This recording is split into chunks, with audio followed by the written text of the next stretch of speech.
Welcome to the Mobile Workforce Podcast, where we sit down and have real conversations with business leaders that have been where you are. During these interviews, we'll dive into what it takes to improve systems and champion processes that maximize performance. Each week, our trailblazing guests share their experiences and understanding of the workforce to help inspire change, challenge our thinking, and share what it takes to successfully travel the road to profitability. Now here's our host, co-founder and chief evangelist of About Time and WorkMax, Mike Merrill. Hello, and welcome to the Mobile Workforce Podcast. I am your host, Mike Merrill, and today we are sitting down with KPost CEO, Steve Little, president and head coach, and Jayne Williams, the CFO and safety manager of KPost Roofing out of Dallas, Texas. With this team of leaders, we have a very special opportunity. We're going to record a two-part series. And with these fine folks today, we are excited to talk about and focus on the success of finding culture in their organization and making it a priority. With this team of leaders to come on a very special two-part series focusing on success and how culture and large client management plays into that success. Welcome, Keith, Steve, and Jayne. I'm really looking forward to the conversation today. Thank you. Thanks. Hey. So before we get too far into the conversation today, give me a little bit of a background on KPost and how each of you fit into this leadership team. You should start. Well, we started this together, and they needed somebody to put their name on the door, and I got picked. And I had probably been in the industry the longest, so I was more of the true roofer in the group, and to this day, I'm the guy that we go to as far as how we do something. And so, you can't do it on your own. And we started small, and we grew fast, and we both took our lanes, and we all went our ways, so we could bond together and create what we have today, which is pretty special. That was pretty humble, because you wanted to call it best roofing or some other kind of name that described what we were going to end up being.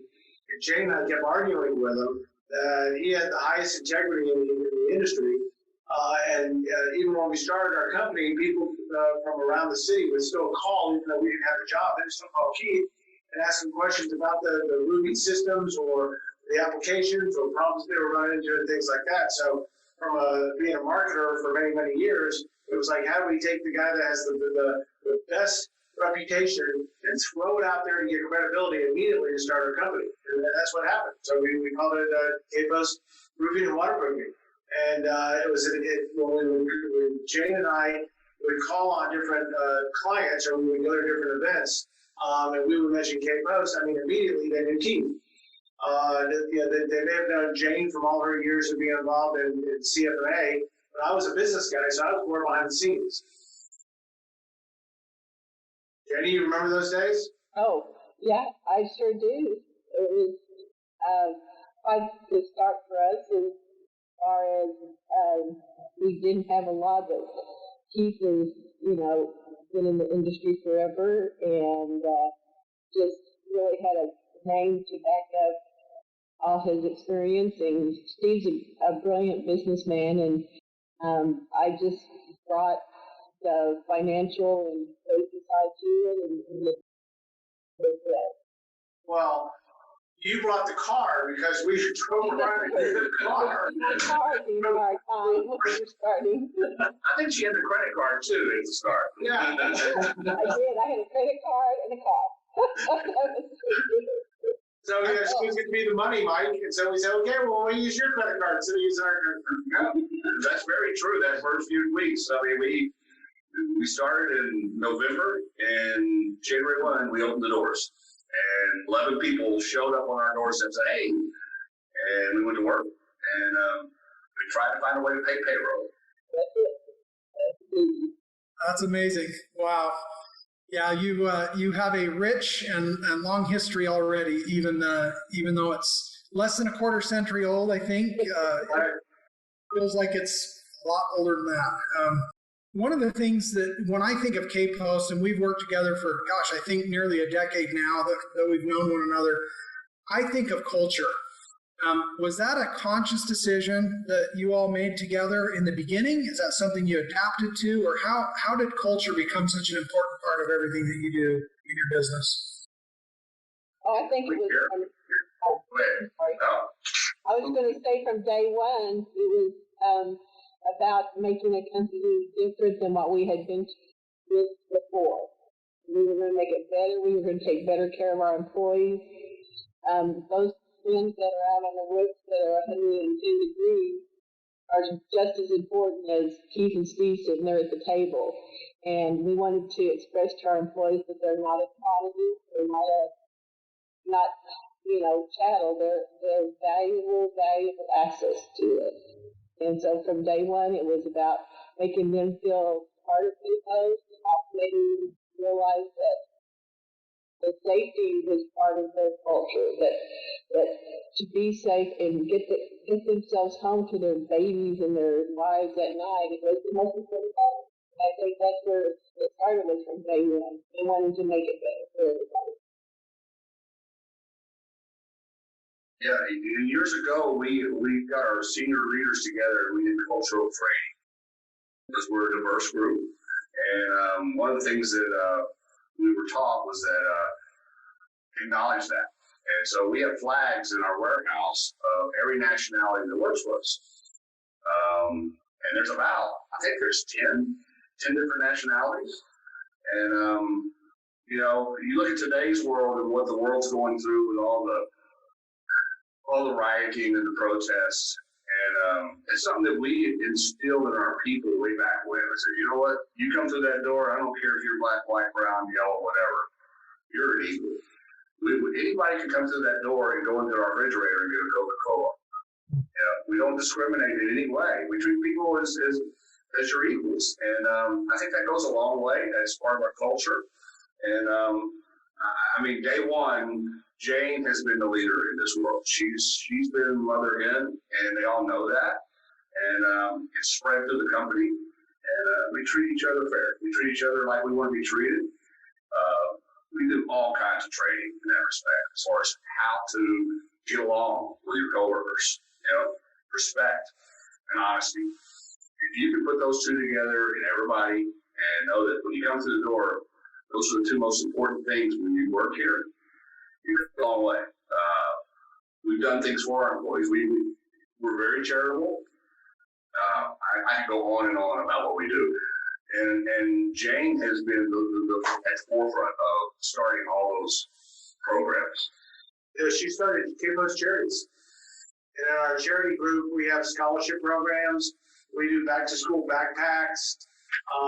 We help build homes and put on roofs for shelters. And we incorporate the entire company into doing it. So we did a men's and women's shelter for one of the developers here that pulled together the three largest general contractors in the marketplace and said, we need to give back to the community. Go find the subs that you believe in giving back. And they came to us, and it was a no-brainer. We jumped right on it. Keith led the initiative for that, and we got our residential group involved. We got our roofing crews and our sheet metal crews involved. We got some of our manufacturers involved, and we built this shelter. This shelter stands today as one of the best men and women shelters to help people get back on their feet and to gain employment and become confident back in themselves. So it's one thing about giving back, and it's one thing about taking care of people, but we've also created a culture of winning. And I think that's really important because people like to win. Even if they're not competitive, they want to be on a winning team. And,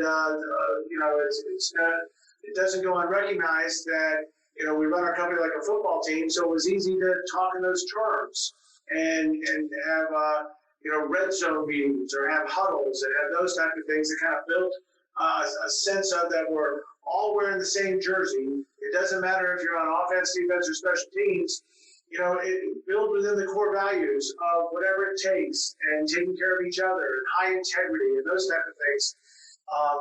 It all came part of building a company.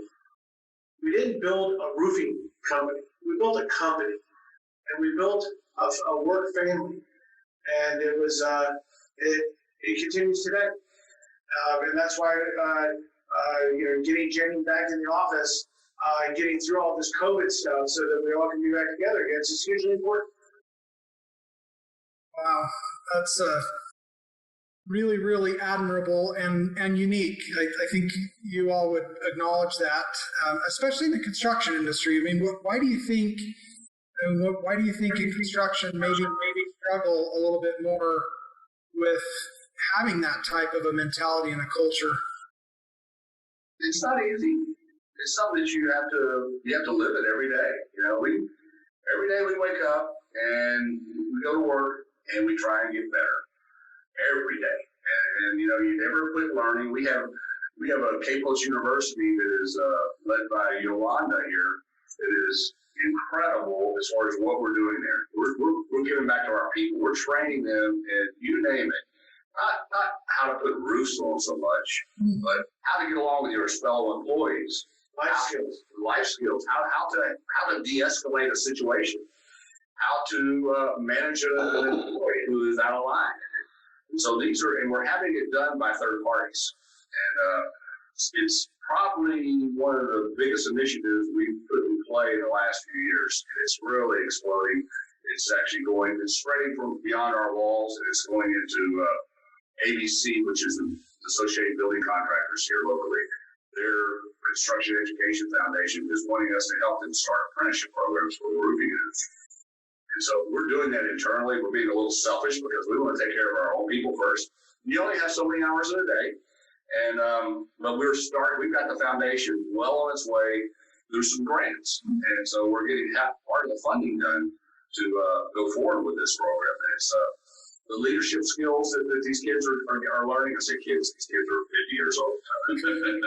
But they're kids to me. And it's so cool. I love watching somebody learn something and then showing you how they can do it bigger and better than how they learn. So that's they hit you here. It's just giving back. But this is typical that we did it as a team. So Yolanda Garcia, she's our recruiter and our retainer and manages our education program. We have Thomas Williams, who runs our field. We have John Barker, who's our VP of Shared Services.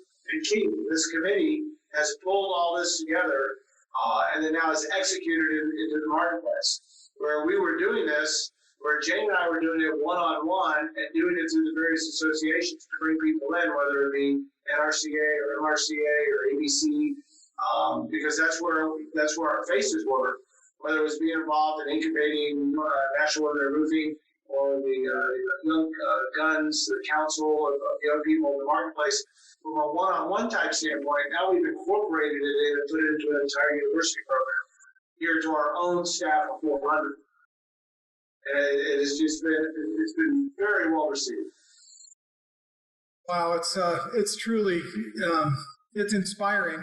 I know, and I've been to these industry events, National Roofing Expo, and around some of these seminars and sessions, and it is not uncommon to have somebody talking about KPost and the session that they just led or the technology they were utilizing. It really feels like, as an organization, you've become a leader, an innovator, and you're sharing best practices. You're sharing some of these secrets with people or companies that could be considered competitors, and you're doing it willingly. Why? Well, that's really an easy question. I mean, one of the things that the three of us decided when we started the company is that we wanted to be the standard that the industry was compared to. And there's a number of great contractors in the DFW market, much less in the national marketplace. So it was really tough to start that.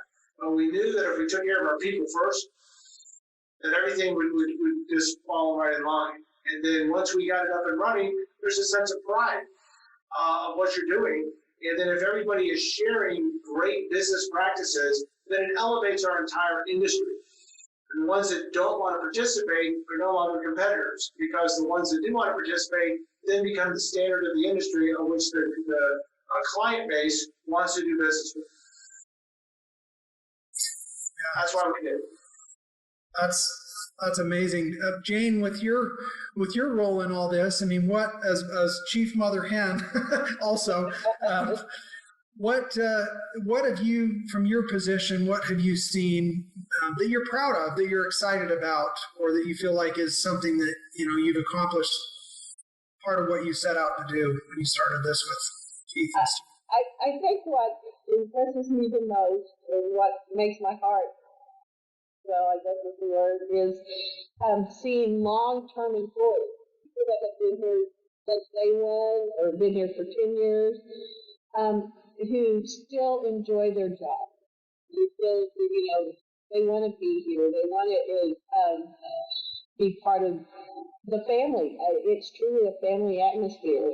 I have seen babies born and, been to quinceañeras and everything that is a family type atmosphere.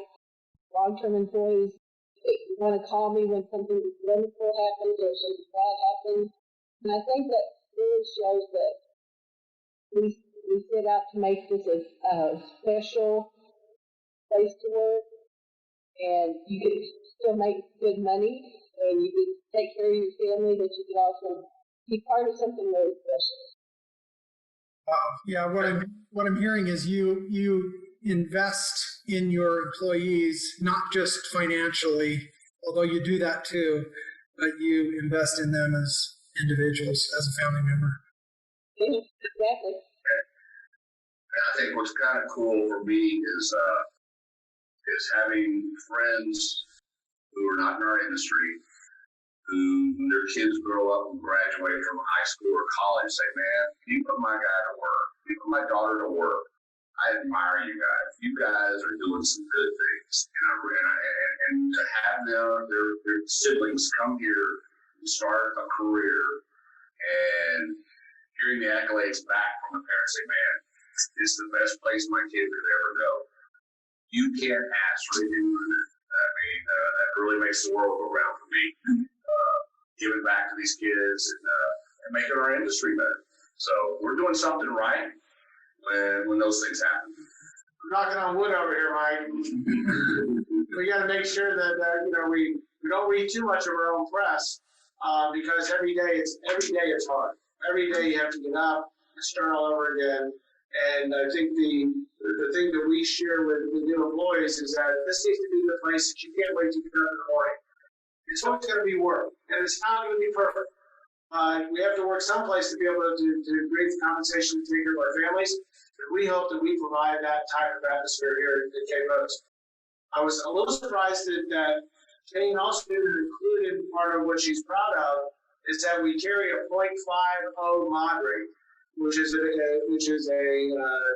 EMR modification rate from the insurance industry. It's a scorecard to where we are on safety for workman's comp. And so everybody starts off with a 1.0, and much like golf, if you get bogeys, your score goes up. And so everybody pays $1 for insurance, and those bogeys mean you pay $1.50, $1.25, etc. Your rating is a 1.25 or 1.5. The roofing industry average is just under 1.0. It's in the 90s. And we've got a 0.50 mod rate on $16 million worth of operational payroll. And it all started with Jayne's, I'm going to get our boys and girls home every night. And that was the thing that we started from the very first day. And remember those safety meetings we did in the back of the strip center, literally strip center, where we had offices in the front and 1,000 square feet in the back that was our storage and our safety or whatever. And Jayne would be back there with Luciana Perez, who's now a COSHA safety officer for our company. And they would, for the 2 crews that we had, or the 12 people that we had, they would conduct weekly safety meetings. And that's one of the things that I'm so proud for us as leaders, is that it was all about getting everybody home at night and trying to make them have a better life for their family. And that's a very long-term approach. And you ask, what's the difference in the construction industry? Construction industry is not long-term. It's bid, win the bid, go to the next project, win, lose. And we have always taken, the three of us have always taken a very long-term investment, knowing that we were going to have to give not only the dollars, but the sweat equity and the total commitment to get something 10, 15, 20 years down the line. Yeah, I remember in our early years when we were so strong in safety and everybody was wearing safety vests and our jobs were set up safe, and looking at other projects that weren't. And now today, it's the norm. And so that really makes you proud because you made it a mantra. And a lot of people have followed that mantra. You know, we try to lead. We don't like to be second in anything we do. I'm sorry. I try to take it off 90, but man, it just goes 90. It's just the damn car goes 90. And the school zone's 15. Okay, so I want to get that. Isn't that right, Jayne? School zone's 15. Careful going through Balch Springs. I got hit with a ticket there one time coming down to visit you guys. I've been there. About a mile of freeway, and it's crazy. Relentless. Wow. So really, I mean, there's so much that we could unpack around that. I think, I mean, the theme that I keep hearing is you've got to give to get. You got to give first. And if you do, you seem to have faith and hope and confidence that it's going to come back around. And what I love that I heard said is basically you're hoping to have that rising tide lift all the boats in the harbor. Now you want to be in first place and in the right position, but you're okay with others being along for that ride as long as it makes everybody better. And our clients subscribe to that. So I think about 30% of the total business we do as a company, price is not a consideration. And we respect that. We don't take advantage of it. But because I remember a quick story about a distribution center for the beverage business. And we went and did the job because there were 17 other contractors bidding it. The general contractor that was bidding this project typically was from the school world. And we typically are not in the new construction school world. It's just a very price-conscious, low bid, drive the project type construction business that is not our specialty. And so the owner was receiving the bids back from the general contractor, and they said, "Where's KPost?" And because we do all the service work and do the reroofs for this particular client. And the general didn't have an answer. They didn't bid it, kind of discarded that out of, we don't consider them. And so right in the middle of the meeting, the owner calls Keith and says, "Hey, Post, why did you bid this job? You don't want my work?" And he said, not knowing that the general that was on open speaker, he said, "This particular general contractor had 17 people there. So we're not going to compete for that. There's no standard of roofing in that type of situation. We won't compete." He says, "Give me a bid. I want your bid." Well, we were 18 in pricing. 18. And they said, "Keep the contract." Wow. Because it's about safety, it's about quality, and it's about the value you bring. And it really doesn't matter that it's roofing. It should be that way across the board to all the trades. But when Jayne said, when we were setting our company up, the three of us are sitting around in this card table that's got this burnt mark in it and a hole there for gem clips and pens and sticky notes and things like that. And we went around and said, "What's the most important thing that we could possibly do to set ourselves aside from anybody else?" And it was safety, quality, value. Wow. Amazing. Been quite a ride, and you're still on it. You're still elevating it. It feels like. It's a blur. Mike, if you want to get in the roofing business, you can take the three of us out of it. You're selling me, I'll tell you that. Even if it is fascinating. You all may remember my background was a general contractor, and we self-performed, and so I've worked with a lot of roofers over the years, and the speech that's coming from you all is a little different than what I'm used to hearing, and I think it's it's a beacon of hope and of something that I think is a lot bigger than, like you said, just roofing.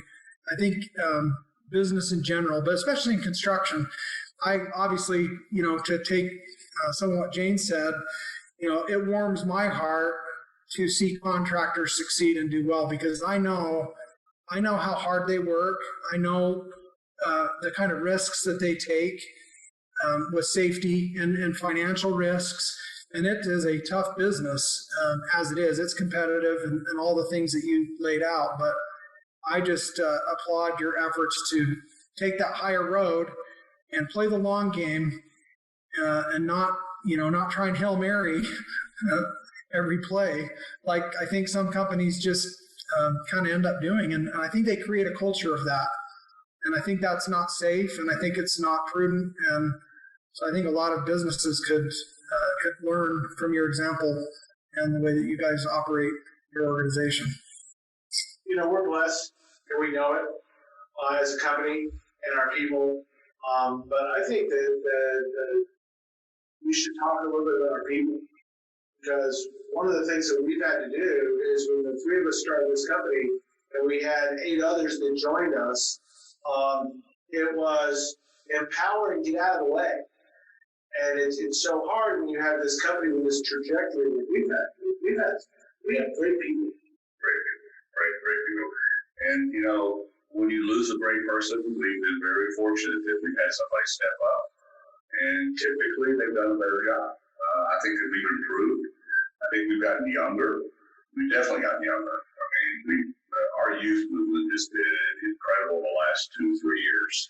And we've had a lot of great people come through these doors. And we've been known as a training grounds and on all aspects. And I think that goes a long way. Anybody that has ever worked for us and has ever moved on for whatever reason has come back and told us personally, thank you. You gave me something that I never got anywhere else. And it's made them be a leader of wherever they are. So, people grow, and there's always, opportunities.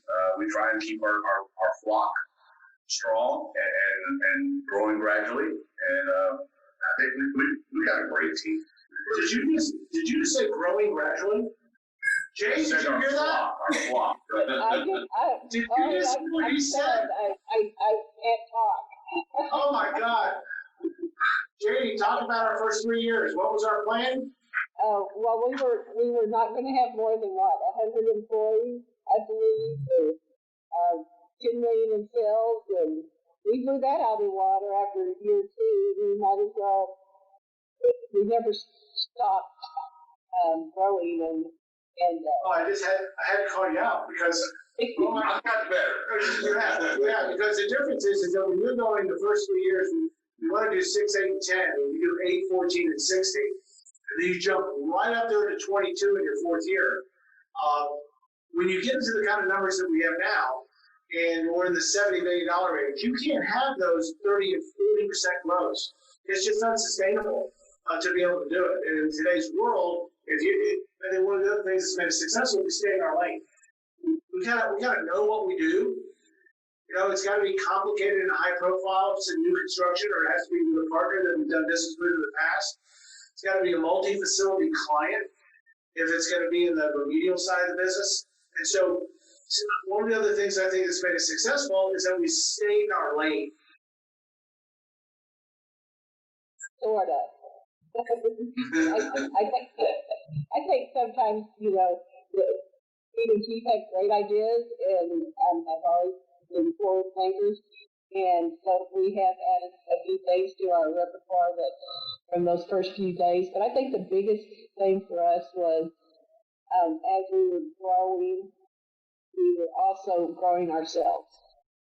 We were changing into different types of leaders and different types of even just coworkers for each other. And so, if Keith all of a sudden says that we were growing gradually, I don't know where that's coming from, because he's never had a stop button or even an off button.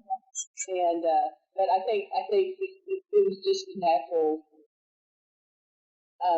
flow of us just growing as people and leaders, and then encouraging our employees to do it. I'm hearing do as I do, not as I say, right? That's exactly right. So looking back, maybe we can start with Keith and then Steve and then wrap up with Jayne on this. But looking back over everything you've all learned in your careers to date, I know you still got, probably 20 years in the tank each, right? Is that right? Divided by what? Yeah, that's right. So looking back, what would you tell someone else that's either got a business up and running and really needs to fix their culture, and then maybe also somebody new? What advice would you give them starting out as it relates to culture? Respect is huge. Honesty that's a given. If you're not going to be honest, you're not going to be in business. And treat everybody with fairness. I mean, you cannot not be fair to everybody. I mean, it's and put a smile on our face. Every day, walk into somebody's office and make sure you're involved. Make sure you're engaged with your people. I try and go through our buildings every morning and tell everybody, good morning, how you doing? Ask them about their life. We have all of our meetings start with our best and best. What's the best thing that's happened to you in the last week? And what's the best thing that's happened to you in our business? And so I want them to share. I want them to be open. I want them to be engaged. Because if you're not engaged, you're not going to succeed. And we can help you with the other stuff. You need to be engaged.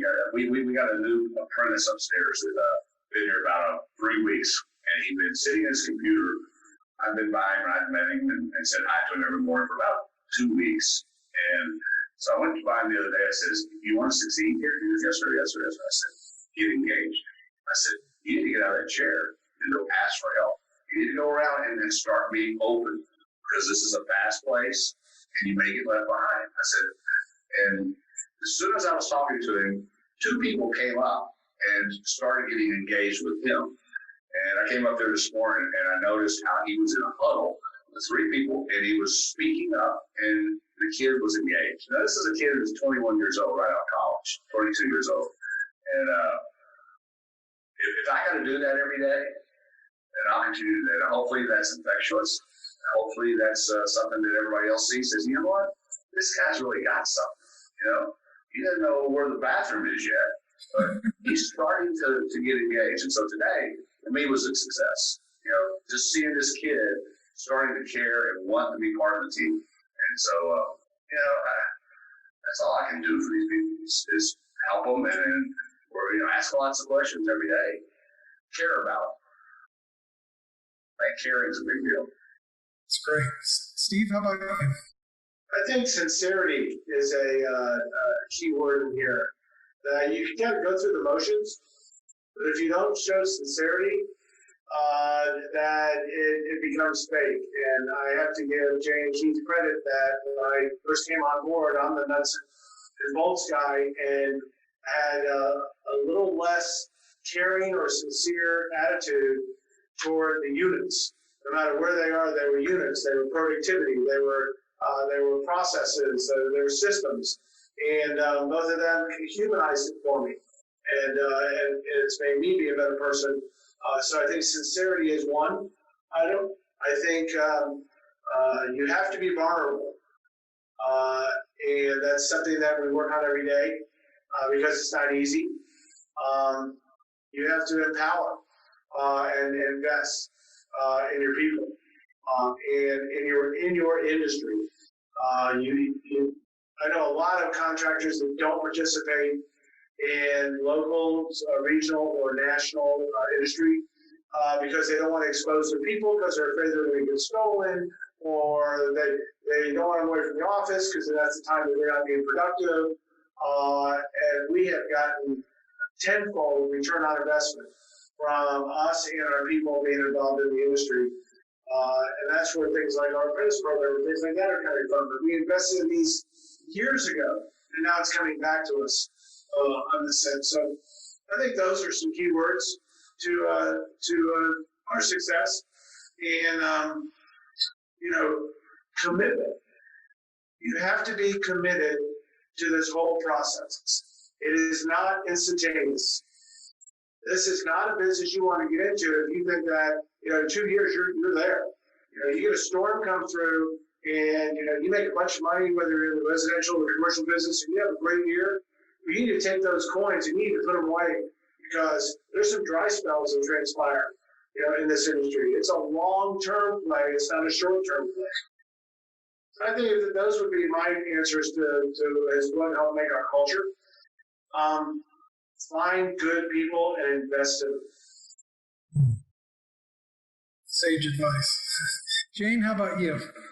I think from the very start, anybody that's starting a company needs to remember why they're doing it.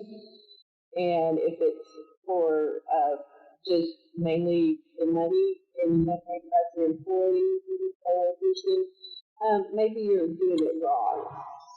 And I really believe that basically the second commandment as far as treat others the way you want to be treated. And that's what I would recommend to anybody is treat everyone in your company the way you want to be treated. And then finally, I said it just needs to be used, but God hates talking.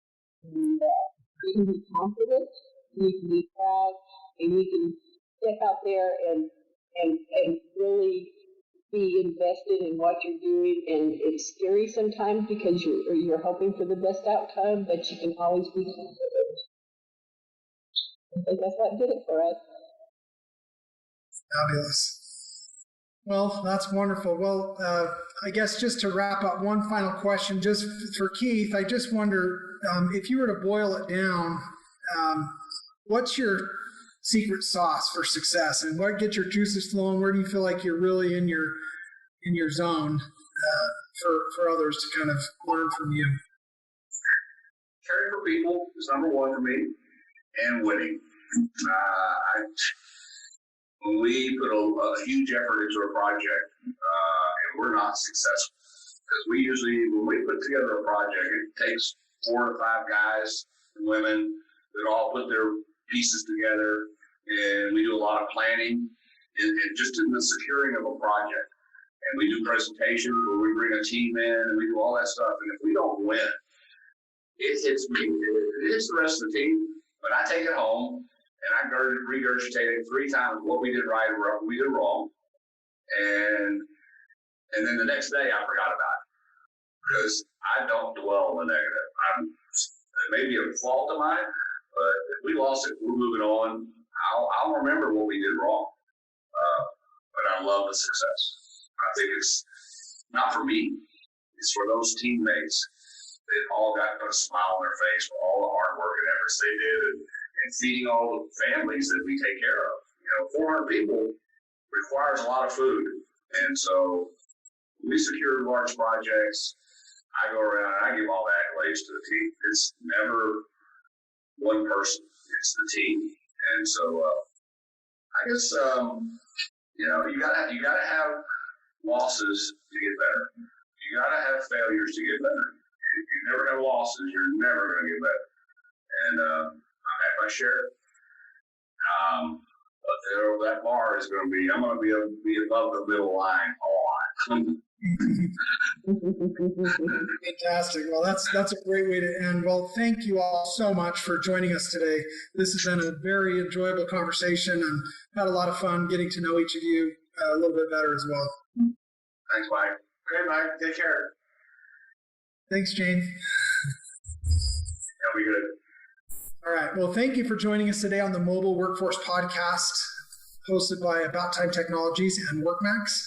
If you enjoyed this conversation today that we had with KPost team, or the KPost team, I should say, or gain anything helpful in your business, please subscribe to the podcast and give us a 5-star rating and review. You can also find us on Instagram @workmax_. Give us a follow there as well. Thank you, and we'll catch you on the next one.